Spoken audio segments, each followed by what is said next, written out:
I'm Beverly Goss. I went here for 2.5 years, for all of first grade, all of second, and half of third grade. Of course, we had no kindergarten in those days, and there were 8 grades in this schoolhouse. It was called Mount Hope School.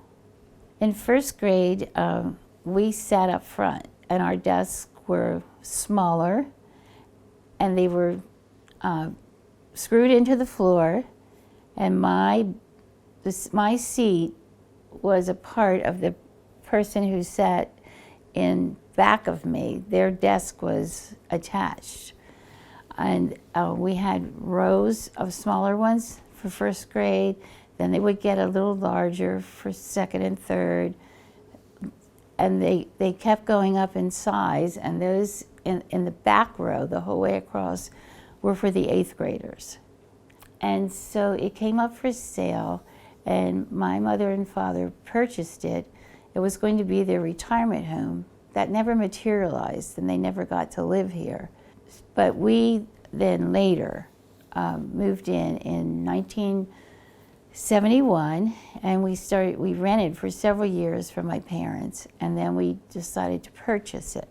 And after we purchased it, we started to do lots of renovations. As we were raising our boys, it was very small, and the boys had to share a bedroom. And then at one point, we had been checking for several years as to what we could do with the upstairs, because the schoolhouse ceiling was still here, and we knew there was space up there, but we had to find a contractor who knew how to support the house by taking the cross beams down that were up in the attic, and he was able to do that. Each of our sons could have their own bedroom and their own bath. For me, the biggest thing was opening the wall between the kitchen and the living room and allowing so much more light, plus so much more space. And I would say for Ken, it was building his man cave in the basement. We have had people who have driven by, and I see them out front taking pictures. And if I see them, I usually walk down the driveway and ask them. I always invite them in. And they're thrilled to come in and see the place where they went to school.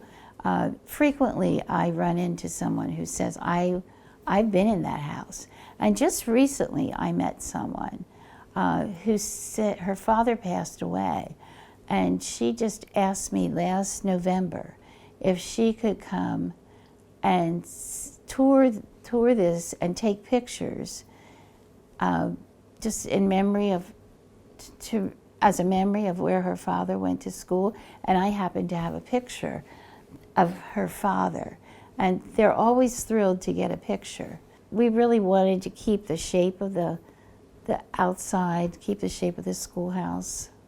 Having been a teacher and having all the family history here, that was important to me.